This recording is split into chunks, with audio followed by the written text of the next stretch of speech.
पुराने किस्से के बाद खरगोश ने कछुए को फिर से दौड़ की चुनौती दी। इस बार खरगोश ने रास्ते में आराम नहीं किया, लेकिन कछुए ने एक शॉर्टकट ढूंढ लिया। जब खरगोश फिनिश लाइन पहुंचा, कछुआ पहले से वहां मुस्कुरा रहा था। खरगोश ने देखा कि कछुआ पहले से फिनिश लाइन पर है और उसकी आंखें आश्चर्य से फैल गईं।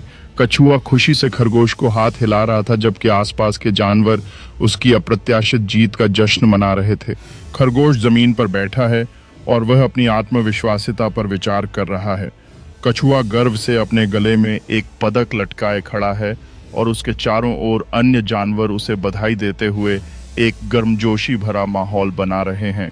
खरगोश और कछुआ दोस्ती का हाथ मिलाते हैं। दोनों के चेहरे पर मुस्कान है, जो दौड़ के बाद पारस्परिक सम्मान को दर्शाती है। जंगल के जानवर उन दोनों प्रतियोगियों के चारों ओर इकट्ठा होते हैं। उनकी आंखें प्रशंसा से भरी होती हैं, जैसे वे कछुए से अनुशासन और धैर्य की बातें सुनते हैं।